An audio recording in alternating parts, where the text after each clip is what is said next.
Hi, I'm Lorna, developer advocate for Vonage, communications specialists. And this is very weird. So there's two Lornas, one's here giving this talk. If all's gone to plan, the other one of me is in chat. So you can ask questions and just keep me company there as we go through this talk, of course. I've been an API enthusiast for a long time and I'm really excited to be here. I want to share some of my thoughts about OpenAPI and how it changes and really powers up the work that we do and the way that we work as well. Humans are incredibly different from one another. And yes, you're at a technical conference, and yes, there's a woman with the word diverse on the slide, but this is not the diversity keynote, sorry. As individuals, we all have different talents and different strengths. Perhaps one of us speaks many languages, another can run long distances or fix things under pressure.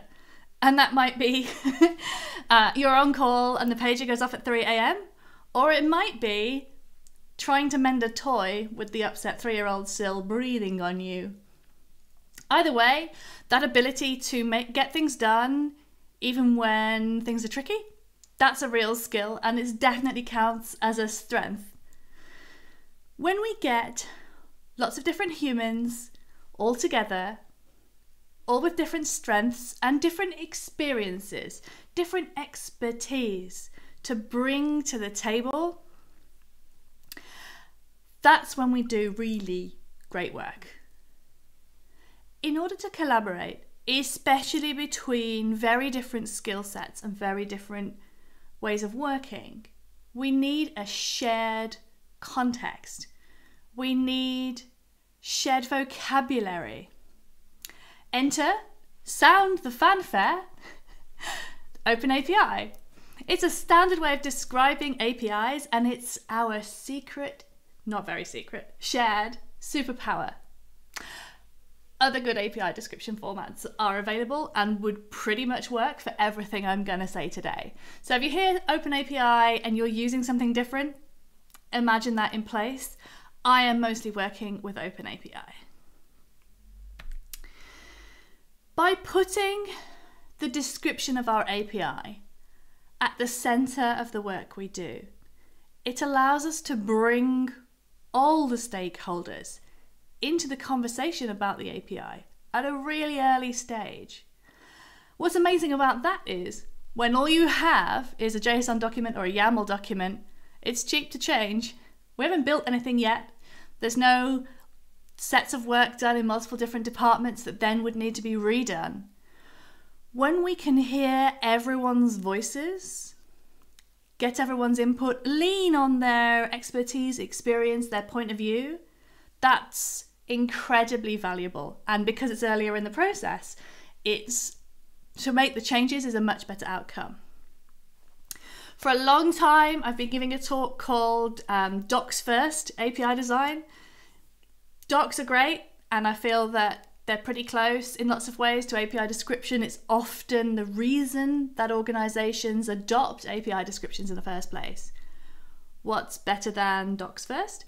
Design first, and it lets us bring everyone together.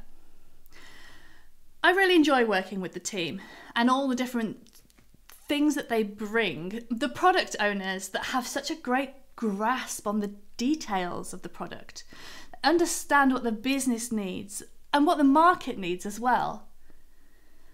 The engineers, the tech writers, and us as DevRel looking at how the API should look and how the moving parts should move. What would be good practice or standard practice? How that relates to the APIs that we already have or the existing ecosystem of our products. Thinking about the details, how to explain the error responses or what the user should do next. Thinking about the data types, the possible values we might want to pass here.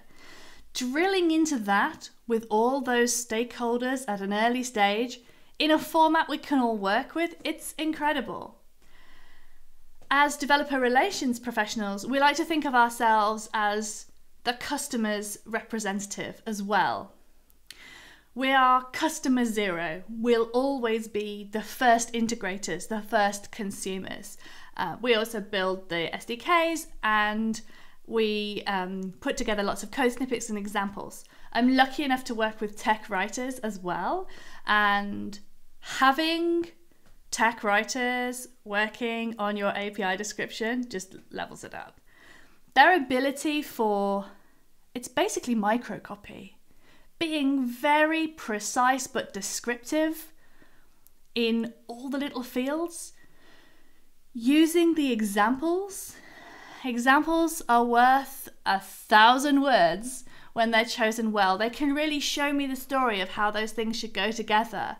When I see a URL with an example field, that's example.com/awesomeholdmusic.mp3, like, understand, I need to pass an MP3 file here, it's going to be used as hold music, this is how the URL should be formatted. It tells me so much with that single value. Each of us have our own context, and we want to look at the API in different ways. And we can do that. We all have our own perspective, our own lens on an API. And to do that, we need to bring in another member of the team that we forgot. Machines have strengths too. The machines, look, they're not taking our jobs. They're on our side. They only do the things we taught them to do. They cannot create things. They cannot really solve a bunch of problems for us. The hard parts, the interesting parts, as I like to think of them, will always be us. Creativity is distinctly a human trait. But the machine's strengths are taking these verbose and unwieldy API descriptions and processing them, giving us the transformations into formats that each of us want to look like. Now, a bunch of us probably would want to see the API documentation rather than reading the raw spec, and that's cool. The machines can help us write that description in the first place too. I'm from an engineering background, I'm doing developer relations now, but I still really want to poke at an API with curl to get a feeling for how that's going to work. And from the API description, I can get a mock server, I can kind of work through that conceptually, and it really helps me to look at an API in the way that our developer communities will in the future. We can lean on the machines and their special strengths in the same way that we lean on one another with their various skill sets, the other team members, their experience, their expertise, their context is really important. Some of the greatest inventions were in fact minor adaptations on technology that went before. We had wheels and we had better wheels. I'm sure the person who made these wagon wheels didn't think they were building a fence. And that's a really good but simple innovation. It's a new combination of old ideas. API descriptions are definitely based on old ideas. They use text files. As boring technology goes, like text files, yeah, pretty much boring technology. JSON, YAML. I'm sorry, they're not shiny. What they are is inclusive. Anyone with a text editor can approach this work. There's no proprietary tools, there's no special skills, there's nothing to pay for. You have a text editor, you want to wrangle thousands of lines of YAML? Go ahead, you're qualified. I work with OpenAPI in particular, and because it's an open standard, that brings a different tone. Everyone can read the standard, interact with it. The changes are only things that you know are coming. The changes are in the open. The work is all done in the open. You can join the open meetings if you want to, and I hope some of you will. This open standard breeds open tooling. So tools that are open to use and to improve. It's not just about not needing to pay license fees, but I think sometimes in our more kind of enterprise, commercial world, we forget that. The open tools are built on open source values. We need to participate in the ecosystem around those tools. Whether you're just opening an issue that's a really solid bug report on an edge case that you found, whether it's updating documentation or writing about the tools on your own content platforms, all of that is part of the ecosystem, just as much as actually patching the tool or offering changes. And it's a feature that it's open, but it means we need to participate differently than just paying a license fee and forgetting about it. One of the best things about using really boring text file technology is we just put everything in source control. It's a game changer. Having the version history and the diff between each of the different versions of any spec is incredibly valuable. I am a huge open source fan. I've been a project maintainer for a long time. I once wrote a book about Git by accident. I really like working in source control. And I think it's important because when you ship an API, we hope that it will have a long and happy life. And whether the API description document changes because we added an extra error code or we just want to improve the descriptions that we use there, being able to track what changed with the different versions, really, really helpful.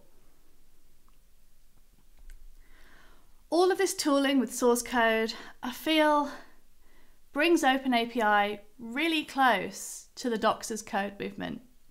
Docs as Code is all about handling your documentation with the same care and feeding and tooling as we're using in engineering for our source code.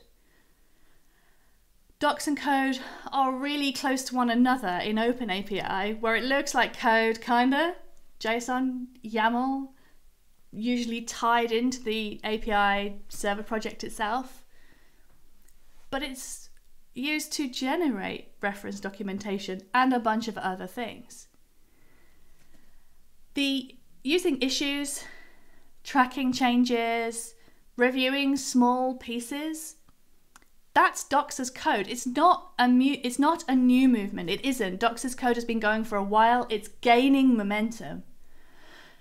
API descriptions are part of that movement. They're part of that momentum, not because they're just about docs, but because so many of the ideas apply. Having an automated build for your API reference and validation on the description itself will make sure that everything stays at high quality, even as we make incremental changes, maybe with different people over time. Automated link checking, automated documentation preview when we change the spec. All of this stuff is incredibly valuable. Docs as Code brings docs and code really close together, and in OpenAPI, it's having the tech writers having that descriptive content right there in the API description and then reused in any of the other contexts that I find incredibly valuable. We can have markdown in the descriptions, we can link out to anything, and that context is incredibly valuable. It's one of the reasons that I really like the API description document as the main source of truth, rather than only using a generated code from a backend code base. I mean, sure, you'll probably get parameters, descriptions, endpoints, everything will be correct, but it's not human to human as it is when you have the description as your main source of truth, and especially if you have awesome tech writers, like mine, to work on it. We talked about some very important people, but we forgot our VIPs. Our very important people are our customers, and that's a big oversight because they outnumber us. I mean, hopefully. We've talked about ourselves, our teams, our strengths. What about our users? What about the developers? OpenAPI is all about developer experience. I mean, API descriptions are great. They improve our internal process. It's helped us to talk to each other, it's helped us to ship better APIs, it's helped us to maintain the APIs. Isn't that lovely for us as an API provider company? Yes, very nice. It's it's the tip of the iceberg of the story of open APIs. Your API description is made to publish. It's made to share. It's part of a fabulous and powerful developer experience because it enables so many things. You can take an open API description and import it into Postman. Oh look, ready-made collections. That's a really familiar tool for a developer. And I think that quick start, that smooth onboarding, it's such an enabler and it gains confidence with your API product as well. One of the other things I can do with an API description is render my own documentation. There's lots of reasons why I might want to use my own docs tool or a familiar tool that I already work with, or just have a local copy of the docs depending where I am and where you are. I like to think of the API descriptions when you publish them publicly. They're a form of self-help for developers. I'm starting to see more and more integration platforms which will accept an open API spec as their import. A few of the API gateways are starting to have this. Developers can generate their own code, for example. I have a lot of feelings about that, but don't worry, that all belongs in a different talk. Come and see Delightful SDKs tomorrow. Allowing developers to generate code and work around you, that really puts the power in their hands. But the power that you're giving them is the power to use your API product, right? It can be counterintuitive to give it away, but it's actually bringing people in. The future has unintended consequences, and that is definitely the experience that I've had with OpenAPI. It has exceeded my expectations in so many ways. I mean, what were my initial expectations? I think I was hoping for consistent and delightful API reference documentation. I mean, I did get consistent and delightful API reference documentation, so it's already a win. What I didn't understand when I started was it's such a flexible format understood by so many other tools. And I think this is a benefit of the open standard. Everybody can integrate with it. It's just out there. We agreed this is our format and that's what we use. The format is descriptive, empowering, it's maintainable. Our APIs are a long time in maintenance mode and that they should be. It's a feature.